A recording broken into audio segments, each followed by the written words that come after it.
할렐루야. 아멘. 아멘. 오후 예배드리는 저와 여러분에게 하나님의 은혜와 평강과 기쁨을 넘치도록 부어주시기를 원합니다. 아멘. 아멘. 제가 이번 주 중에 한 가지 꿈을 꿨습니다. 영적인 원리를 깨닫게 해주는 꿈이라서 여러분과 잠시 나눠보려고 합니다. 여러분 강아지 좋아하시나요? 애완견으로 키우시는 분 계신가요? 안 계시는 것 같아요. 근데 이제 강아지 요즘에는 개는 훌륭하다 이런 프로그램도 있고 여러 강아지를 좋아하는 사람들이 많아서 강아지에 대한 프로그램들이 나오곤 합니다. 근데 제가 왜 강아지를 얘기하냐면 이 꿈에서 제가 강아지를 키우고 있었던 거예요. 그래서 한 마리인지 두 마리, 한 두 마리 정도 되는 것 같아요. 한 마리인지 두 마리인지 정확히 명확하진 않은데 꿈에서 그 키우는 강아지들이 있어서 집으로 들어갔는데 죽어 있는 거예요. 그래서 조금의 미동도 없이 완전히 죽은 것 같이, 완전히 그 호흡이 완전히 끊어진 것 같이 완전히 죽은 듯 보였어요. 그래서 제가 너무 놀랐죠. 내가 키우는 이 강아지들이 왜 죽었나, 내가 사랑하는 강아지들이 왜 죽었나. 그래서 밥도 줘보고 맛있는 거를 막 밥을 못 먹어서 죽었는지 그래서 밥도 막 가져다 주고 추워서 죽었나 해서 막 난로도 쬐고 어떻게든 이 강아지를 살려보려고 막 발버둥을 치다가 애를 쓰다가 딱 깨보니까 이제 꿈이었습니다. 근데 이게 무슨 꿈일까? 잠에서 깬 후에 이런 말씀이 생각났습니다. 빌립보서 3장 2절 말씀. 개들을 삼가고 행악하는 자들을 삼가고 몸을 상해하는 일을 삼가라. 그래서 빌립보서에서 개를 삼가라고 나와 있어요. 또 요한계시록에도 22장 15절에 개들과 점술가들과 음행하는 자들과 살인자들과 우상 숭배자들과 및 거짓말을 좋아하며 지어내는 자는 다 성 밖에 있으리라. 그러니까 이 개에 대한 말씀에서 말하는 개는 영적인 의미에서 좋지 않은 악한 영의 세력들, 악한 것들을 개로 비유해요. 그래서 말씀 안에서는 말씀의 해석으로는 영적으로는 개는 별로 좋지 않은 거죠. 제가 이 말씀이 생각나면서 두 가지 깨달음이 있었습니다. 첫 번째는 우리가 예배 드릴 때 하나님께서는 우리에게 악한 영향력을 계속 끼치는 이 개들을 죽여주시고 물리쳐주시는 하나님이시구나. 우리가 예배 드릴 때 우리 눈에서는 잘 안 보이잖아요. 지금 저와 여러분 예배 드릴 때 무슨 일이 실제로 일어나고 있는지 전혀 사실 모르겠잖아요.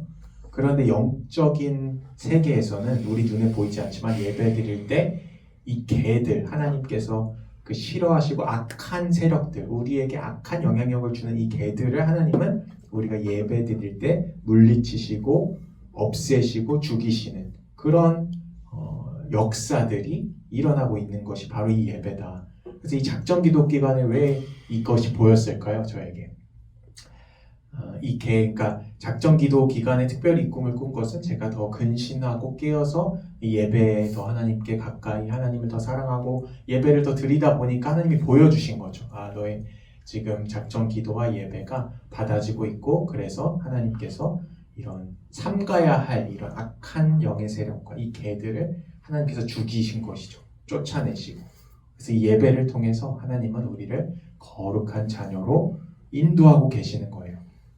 두 번째 깨달음은 이것입니다. 하나님은 이렇게 우리에게 좋은 것을 주시는데 모든 악한 세력들 물리쳐 주시고 좋은 길로 인도하시는데 정작 내 모습은 어때요? 그 꿈에서 개를 너무 사랑해서 어떻게든 살려내려고 이 개가 왜 죽었지? 이 개가 내 품에 있어야 되는데 막 살려내려고 밥도 주고 막 애정도 주고 막 어떻게든 살려내려고 하는 그 장면을 통해서 이것이 사람의 모습이고 내 모습이구나.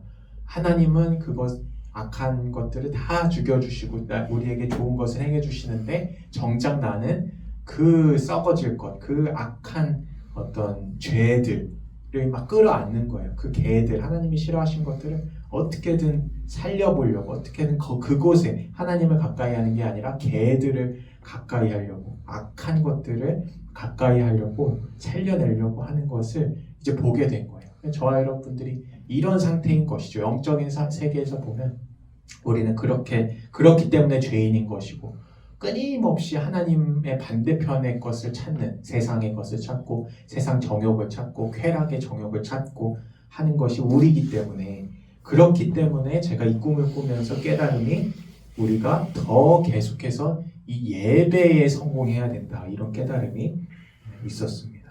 이 예배를 통해서 하나님은 자꾸만 우리에게 안 좋은 악한 영들, 또 개들을 자꾸 하나님은 없애주시는 거예요. 우리를 자꾸 거룩하게 만들어주시는 거예요. 그렇기 때문에 우리는 계속해서 이제 또 예배 드릴 때, 오늘 예배 드리잖아요. 예배 드릴 때 전심으로 말씀 듣고 전심으로 찬양하고 기도할 때 어둠의 세력, 악한 세력들은 또 다 떠나가요. 근데 우리가 다시 내일부터 한 주간을 살면 어떻게 돼요? 우리 인간이 죄성을 가진 존재이기 때문에 또 악한 것들, 죄를 가까이 해요. 하나님보다 우상을 더 가까이, 하나님 사랑하기보다 쾌락을 더 사랑하고 돈을 더 사랑하고 내 사람들, 인간 관계를 더 의지하고 사랑하고, 이런 것이 또 반복되면 이제 또 점점점 영적으로는 당하고 있는 거예요. 더 악한 세력이. 그러다가 또 주일이 오면 다시 새로워지고. 그러니까 우리가 해야 되는 건 뭐냐면 이 예배를 드리되 정말 강력한 예배, 하나님께 온 마음과 정성을 드리는, 내 안에 있는 모든 어둠의 세력들을 물리쳐 주실 그 하나님을 기대하며 드리는 이 작정 예배를 통해서 드리게 될 때 하나님은 우리를 계속해서 거룩하게 만들어 가시고, 점점점 어둠에서 빛으로, 점점점 연약한 자에서 강한 자로, 점점 연약한 군대에서 강한 군대로 우리를 인도하고 계시는 이 하나님을 의지하고 신뢰하며 계속해서 전진해 나가야 하는 것입니다. 그러므로 이제 우리의 예배가 새롭게 되기를 원하는데요. 어떻게 하면 우리의 예배가 새롭게 되고 전심으로 하나님을 의지하는 예배를 드릴 수 있을까 생각하다가 이 능력을 주는 것은 하나님의 말씀입니다. 그래서 우리가 이 말씀을 같이 한번 선포해 보면서 하나님 앞에 우리의 마음을 새롭게 하기 원하는데요. 그 말씀은 바로 신명기 6장에 있는 말씀입니다. 이스라엘아 들으라, 우리 하나님 여호와는 오직 유일한 여호와이시니 너는 마음을 다하고 뜻을 다하고 힘을 다하여 내 하나님 여호와를 사랑하라. 이 신명기 6장 4절과 5절 말씀인데요. 저와 여러분이 이 5절의 말씀을 같이 우리의 영혼에 선포하고, 또 이 시간 입술로 하나님의 말씀을 선포하면서 이게 선포하게 될 때 이 선포의 능력으로 우리 마음이 새로워지고, 또 이 선포한 대로 하나님께서 우리 인생을 그렇게 인도해 주실 줄 믿으며 한번 저를 한번 따라해서 선포해 주시면 감사하겠습니다.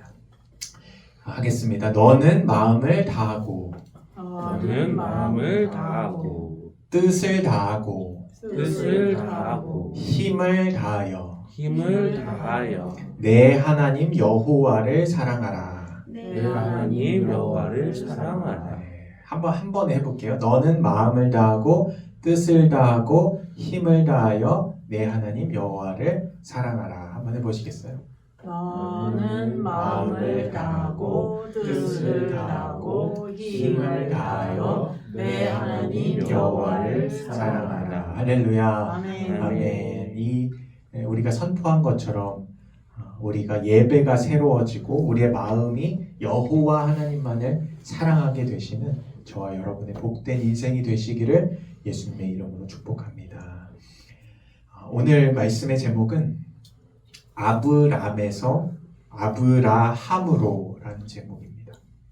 창세기 17장 5절 말씀 한번 다 같이 읽어보겠습니다. 시작. 이제후로는 내 이름을 아브람이라 하지 아니하고 아브라함이라 하리니 이는 내가 너를 여러 민족의 아버지가 되게 함이니라. 아멘. 아브람이었어요. 이 아브람은 하나님의 그 아버지, 아마 데라가 이 아들에게 아브람이란 이름을 지어주셨을 거예요. 그런데 하나님이 이 아브람을 오늘 17장 장면에서는 아브라함이라고 이름을 바꿔주시는 장면인 거예요. 하나님이 이 아브라함의 이름을 바꿔주십니다. 아브람에서 아브라함으로. 이 아브라함 말고도 성경에 보면 이름이 바뀐 사람들이 몇몇 있습니다. 누군지 아시나요? 대표적으로 야곱이 어떻게 변했죠? 아브람과 이삭과 야곱인데요. 야곱의 이름을 하나님이 바꿔주셨어요. 뭐라고 바꿔주셨냐면 이스라엘, 우리가 지금 이스라엘 나라라고 부르는 그 이스라엘로. 원래는 야곱이라는 이름, 발의 뒤꿈치를 잡는 자라는 뜻에서 야곱이었는데요. 하나님이 이 야곱을 이스라엘이라는 이름으로 바꿔주셨어요. 또 한 명 대표적으로 예수님의 제자로 처음에 불렀던 시몬이라는 사람이 있어요. 시몬 하면 여러분 잘 누군지 모르겠죠? 그런데 이 이름을 들으면 알 거예요. 베드로라는 이름 많이 들어봤죠. 그래서 이 원래는 이름이 시몬이었어요. 그런데 예수님이 이 시몬을 보자마자 너는 시몬이지만 내 장차 너를 게바라 할 것이다. 게바가 곧 베드로거든요. 베드로로 이름을 바로 바꿔주셨어요. 이 이름이 뭘까? 이 이름이라는 것은 그 부모님의 희망이 담겨 있고 계획이 담겨 있고 사랑이 담긴 결정체가 바로 이름이에요. 제 이름이 이요안이잖아요. 부모님이 이제 제 이름을 지어주셨는데요. 이 제 이름을 지으실 때 이제 모티브가 되는 인물이 이제 예수님의 제자 요한이에요. 요한. 그러니까 요한복음을 쓰고 요한 1, 2, 3서를 쓰고 요한 계시록을 쓴 이 제자 요한을 모티브로 이제 원래 요한으로 지으시려고 했겠죠. 그래서 그걸 모티브로 이제 특별히 이 요한은 이 사랑의 사도라는 별칭을 가지고 있는데 원래 요한이 사랑의 사도가 아니고요. 원래 요한이라는 인물은 우레의 아들, 굉장히 다혈질적이고 원래 성품이 다혈질적이고 막 감정이 절대 사랑과는 거리가 먼 이런 인물이었는데 어쨌든 하나님의 은혜로 이제 사랑의 사도로 변해 가거든요. 그래서 부모님이 저의 이름을 요 안으로 지으실 때에는 어떤 것이 담겨 있냐? 너도 인생을 살아가면서 이 제자 요한처럼 사랑의 사람이 되어라. 하나님의 은혜 속에서 비록 너의 성품은 죄인된 성품이 있어서 어떤 뭐 다혈질이 있을 수도 있고 분냄이 있을 수도 있고 오래 참지 못하는 성격이 있을지언정 이 요한처럼 하나님의 은혜로 사랑의 사람이 되어라 라는 어떤 원대한 어떤 그 꿈이 있었던 거죠. 그리고 계획도 있고 그 사랑을 담아서 지으신 것이죠. 이름에는 이런 것들이 담겨 있어요. 저도 이제 와이프가 임신을 하고 그 아이 이름 어떻게 지어야 될까 생각을 하면서 기도하고 있거든요. 한 가지 지금 이름을 이제 생각해 놓은 것이 있는데 이것이 될지 안 될지 기도하면서 계속해서 이 이름에 대해서 이 자녀가 이 이름처럼 되기를 원한다라는 뜻에서 이제 저도 그렇게 준비하고 있는데요. 이처럼 이름에는 부모님의 이 꿈이 담겨 있고 또 부모님의 이 아이를 어떻게 키울 것인지에 대한 정체성이 담겨 있고 또 부모님의 그 사랑의 결정체가 다 담긴 것이 이름인 것이죠. 원래 아브람의 이름의 뜻은요, 존귀한 아버지라는 뜻이에요. 그런데 하나님은 이 아브라함으로 바꾸셨죠. 아브라함은 열국의 아버지, 많은 무리의 아버지라는 뜻으로 하나님이 그 이름을 바꿔주신 거예요. 그러니까 지금 하나님이 아브람을 향한 이 꿈과 계획과 사랑을 담아서 아브람에서 아브라함으로 이름을 바꿔주신 것입니다. 너는 장차 열국의 아버지가 될 것이다. 너는 장차 많은 무리의 아버지가 될 것이다. 이것을 다른 말로 한다면 이런 것입니다. 아브라함아, 지금 너는 자녀 하나 없는 불쌍한 인생이지. 그런데 그런 불쌍한 인생에서 왕들을 낳는 존귀한 인생으로 너의 인생을 내가 만들어갈 것이다. 이 이름을 바꾼 거에는 이런 의미가 담겨 있어요.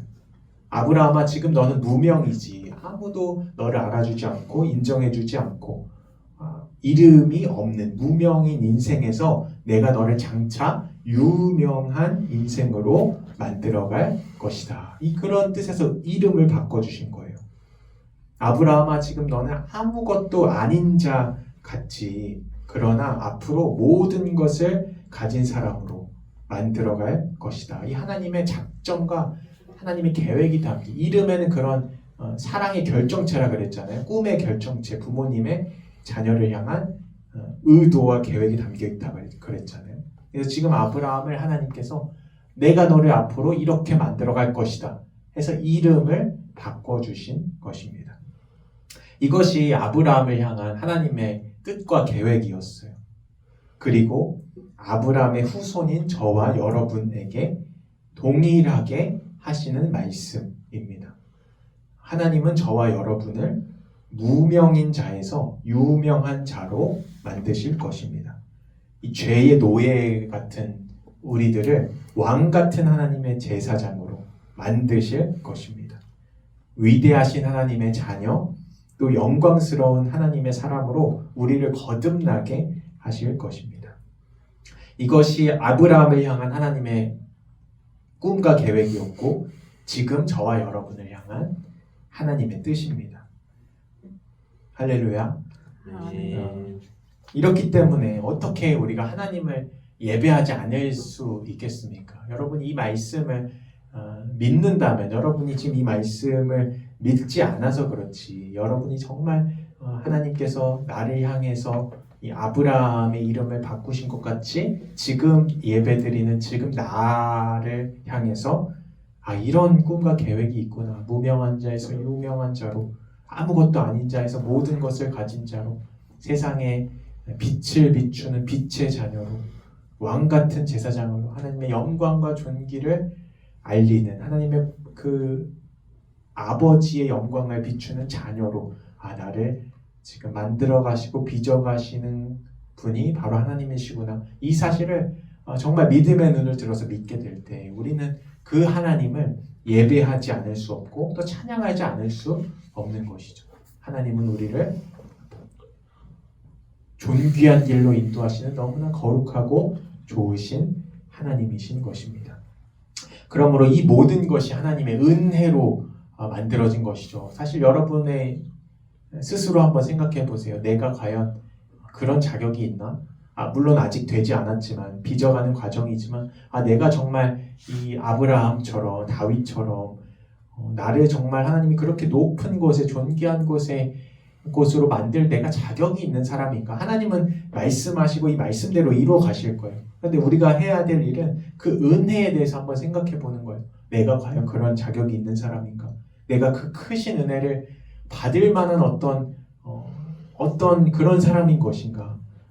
이것을 묵상해야 하는 것이죠. 내 모습은 어떤 것인가? 하나님의 위대하심을 묵상하고 나의 이 작음을 묵상할 때 이 두 가지가 대비될 때 하나님을 향한 감사와 감격이 극에 달하는 거예요. 이 두 가지를 대비할 때 하나님의 그 크신 사랑과 나의 이 작은 이 얼마나 못난 이 죄성을 비교하게 될 때, 그리고 그 하나님께서 이 모든 나의 자금을 넘어서 내 죄성을 넘어서 예수 그리스도의 보혈을 통해서 나를 위대하고 하나님의 이 자녀로 아브라함에서 아브라함으로 다윗을 다윗으로 만드는 이 하나님의 놀라우신 은혜가 얼마나 크신 은혜인지를 우리가 계속해서 고백하는 것이 이게 예배예요. 무엇이 예배냐?